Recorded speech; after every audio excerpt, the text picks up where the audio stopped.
Kaip būsimasis premjeras, pristatykite savo ateities vyriausybės komandą. Kas bus jūsų vyriausybės ministrai? Aš jau minėjau, kad kitą savaitę mes pateiksime visuomeniai visą mūsų galimą būsimą ateities vyriausybės kabinetą ir tikrai bus ne viena kandidatūra į kiekvieno ministro poziciją ir visuomenė galės svarstyti ir jau kaip minėjau, netgi galės dalyvauti ir padedant parinkti geriausius kandidatus. Jūs einate į Seimą, tai kodėl kalbate apie vyriausybę? Todėl, kad Seimas formuoja vyriausybę ir turint įtaką Seime visada galima suformuoti vyriausybę ir visada galima paskirti ministrą pirmininką. Iš esmės vyksta rinkimai šiandien ne dėl Seimo sudėties, vyksta rinkimai dėl vyriausybės sudėties, o dar ministro pirmininko. Todėl žmonės eidami į rinkimus turi rinktis iš esmės būsimą ministrą pirmininką. Štai ir viskas. Sveiki, noriu paklausti jūsų, ar ketinate pratęsti tramvajaus Vilniaus mieste įgyvendinimo idėją. Šiam projektui labai pritariu. Vienareikšmiai, tramvajus važinės ateities Lietuvoje ir geresnėje Lietuvoje ne tik Vilniuje. Analogišką planą turi Klaipėda ir aš manau visi miestai, kurie šiandien nori spręsti transporto problemas ir atrodyti moderniai ir šiuolaikiškai, turi galvoti apie šiuolaikiškas visuomeninio transporto sistemas. Nauji geri autobusai, tylus, žemagrindžiai, su kondicionieriais, dvigubais stiklais, tramvajus. Jeigu kažkas rodys, kad apsimoka ekonomiškai statyti metro ir kad tai bus geriau, turi būti vadinasi ir metro pastatytas, nes tikrai norint išvengti kamščių yra vienintelis atsakymas. Gerai išvystytas visuomeninis transportas. Plus dviračiai, užmiršau paminėti. Bus net ir oranžinių nacionalinė dviračių programa, turi pabrėžti.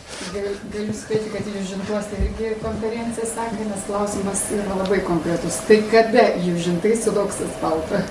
Jeigu man teks garbė būti ministrų pirmininku ir mes turėsime gerą koaliciją, tai jau 2009 metais būtų pabaigti projektavimo darbai, nes kiek žinau, projektavimo darbai yra rengiami ir realiai būtų galima projektą pradėti įgyvendinti jau 9 metų pabaigoje.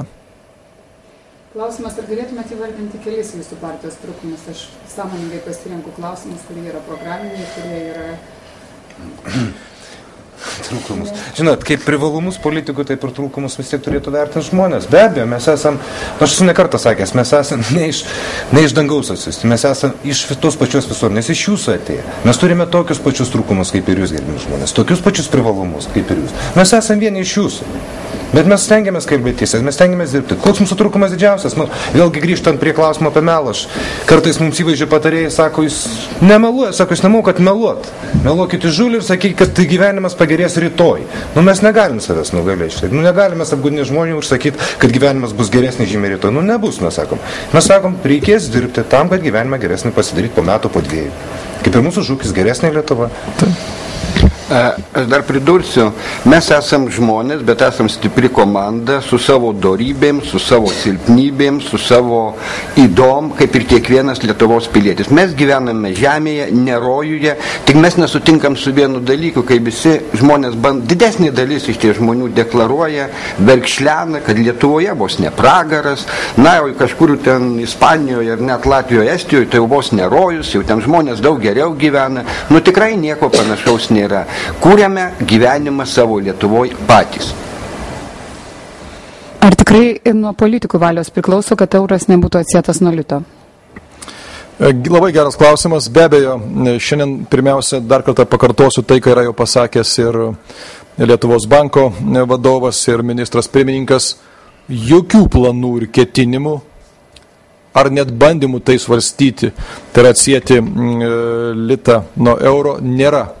Ir iki vedimo, kol bus įvestas euras, to tikrai nebus. Todėl gali būti visi ramus ir bent jau tie politikai, kurie šiandien gali lemti ir priimti sprendimus, tokių dalykų neleis.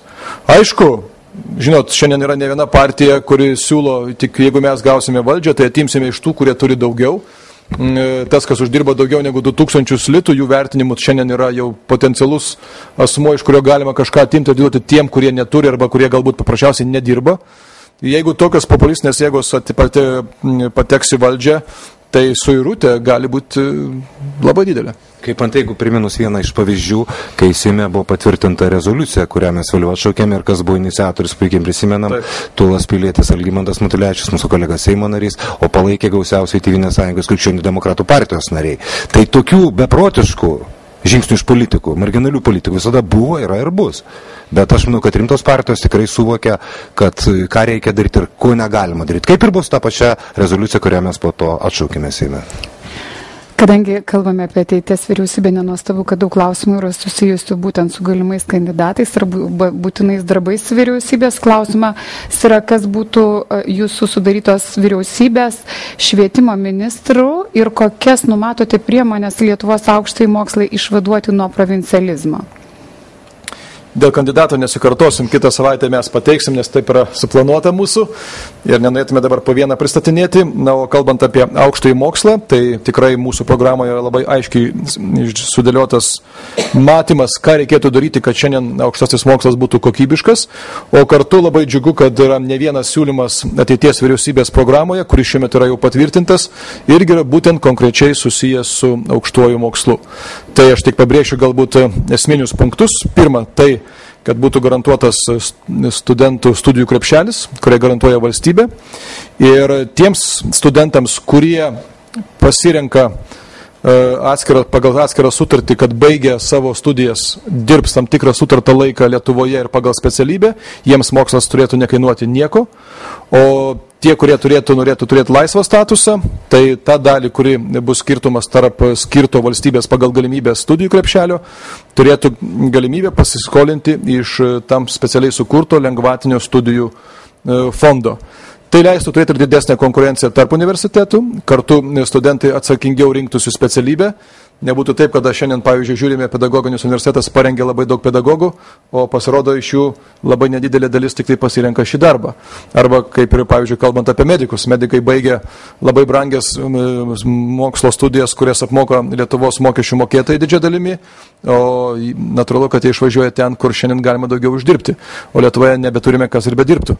Taigi tik keli pasiūlymai, o pilnus atsakymus galite matyti mūsų programoje.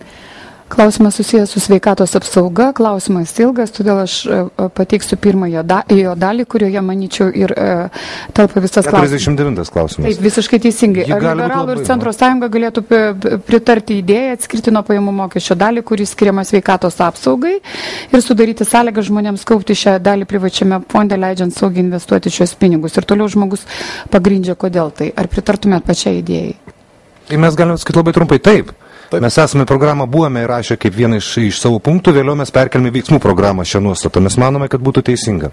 Aišku, skaidru ir suprantama. Ir socialiai teisinga svarbiausia. Klausimas susijęs su mokinukais. Kaip vertinate sprendimą nemokamai? Atsiprašau, kaip vertinate sprendimą nemokamai maitinti pradinių klasių mokinius mokykloje? Tai yra iškreiptas rūpestis vaikais. Tai dar kartą tik parodo, kiek kartų ir Seimas arba atskiros institucijos pateikia sprendimus, kurie neturi nieko bendro su realia socialinė apsauga. Ir šiandien priimtas lygiavos